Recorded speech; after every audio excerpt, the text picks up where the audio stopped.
Senator Black, welcome to Logos Channel. I'm very pleased to be with you tonight. Senator Black, you have seen the ad that we have posted in Washington Times newspaper, and you have indicated your support for the contents of the ad. And you also indicated actually that you have voiced your support and sent a message to President of Egypt. Can you please tell us a little bit about your interest and what you're feeling about the events in Egypt? Well, I began with concern with the Christians in Syria, which was the immediate problem. We were threatening to bomb, and it would have certainly shifted things to the advantage of Al-Qaeda and the terrorists in Syria. In the course of that, I was very prayerful that things would turn in a direction that would protect the Christians, because I knew that Christians were under severe pressure in Egypt as well as in Syria, and I was just amazed by the tremendous outpouring of opposition to President Morsi when we had 20 to 30 million Egyptians pour out in the streets and demand that Morsi and his emerging dictatorship be thrown from office.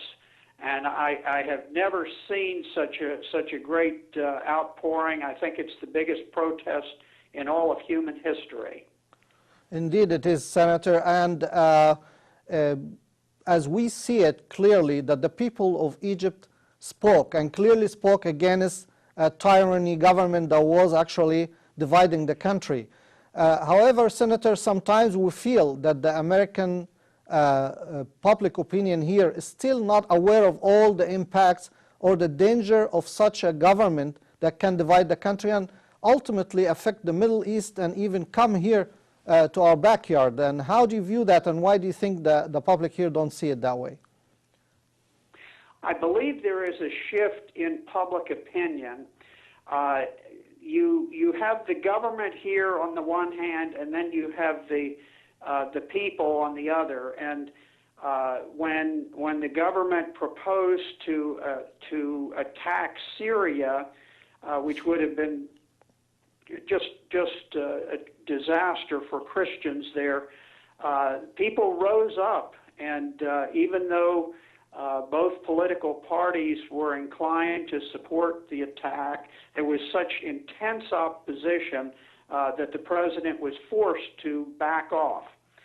At the same time, as I've watched Egypt, I saw that the Obama administration was supporting President Morsi, and I watched as the Muslim Brotherhood began to impose strict Sharia law type measures, and I recall that there was news about blasphemy trials beginning, and I was terribly worried about what was going on in Egypt.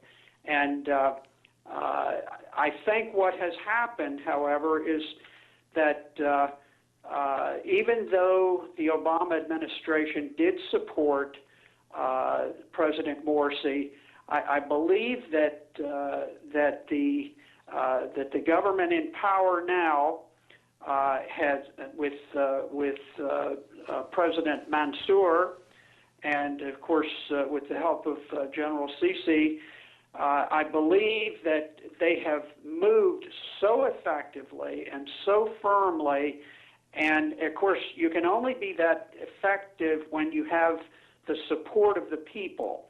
And I think the entire Egyptian people have risen up, and they have been led with tremendous skill to clamp down on this despicable Muslim Brotherhood. The Muslim Brotherhood is a bloodthirsty organization that just causes strife and terror wherever it goes. And I think it's essential that the Egyptian people and the Egyptian government crush out the Muslim Brotherhood, and that there be no vestige of the Muslim Brotherhood left in Egypt. This is vital, because if they are allowed to remain, if any essence of them remains, they will be a force for disruption and terror and murder from now on. So it's essential, with the people's backing at this critical moment, to absolutely crush out the head of the snake at this point. Senator, you voiced this opinion and you sent a letter to President Mansour, and you said that you applauded the actions being taken by the Egyptian government to restore law and order throughout the nation. And it's really, the letter is very encouraging, and I applaud you for sending this letter. But let me ask you this, Senator.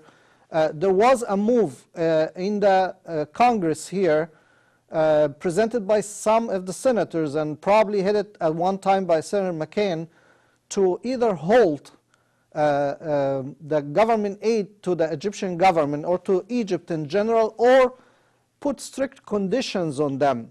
And what can we do here to convince the Congress and the administration to not stop helping Egypt? It's in the interest of the United States to help Egypt at this time, because we do have mutual interest, and to give this help unconditionally. What can be done about this?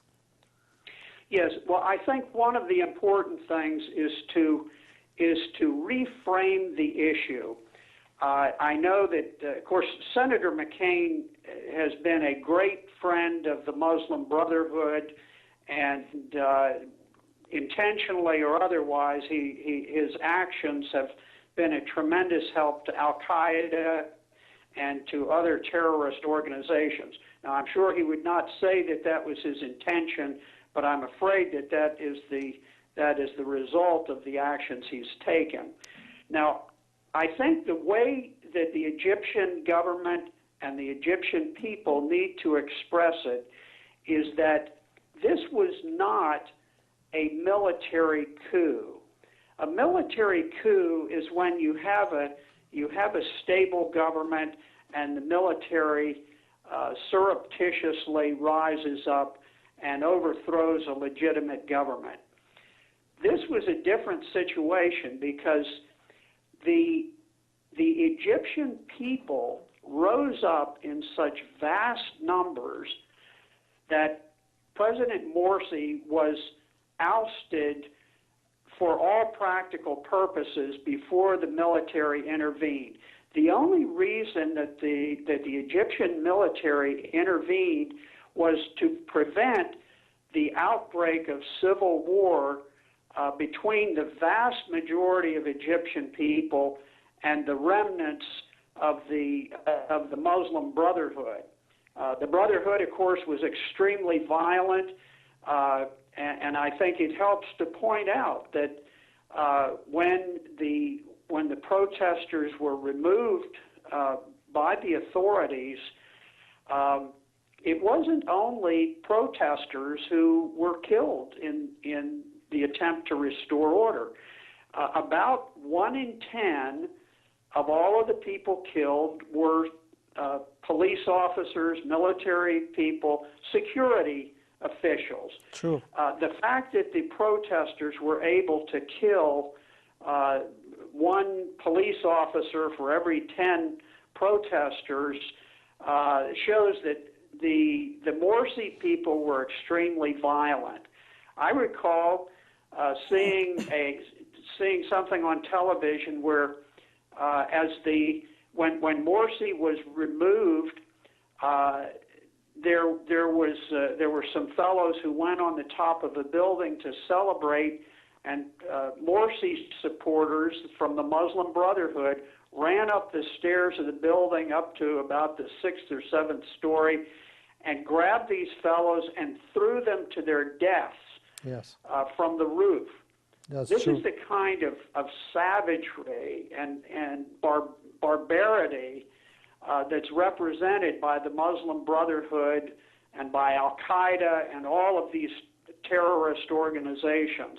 But I think the key for the Egyptian people is to repeat always that this was not a coup, that this was an overthrow of the government because the Egyptian people rose up by 20 or 30 million people, and Morsi was gone except for holding a little foothold in the presidential palace, and it was then that the Egyptian army simply moved in to prevent an outbreak of civil war.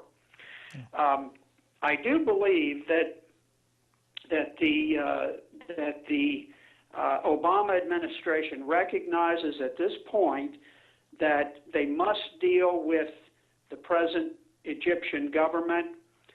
They certainly are going to be under some pressure from people like John McCain, who is very much a war hawk, to try to make things difficult. But I think that the Obama administration is realistic enough to recognize that the support for the Egyptian government is so overwhelming that it simply will not work for them to put too much pressure on Egypt. Senator Richard Black, I do appreciate very much you taking the time to share your views, and I do appreciate your support for the Egyptian people, and we hope that with senators like yourself and the people in the Congress who can see the truth for what it is, that they'll support the plight of the Egyptian people and help Egypt to go through these difficult times they're going through. Thank you very much, Senator. Okay, well, thank you very much. Goodbye.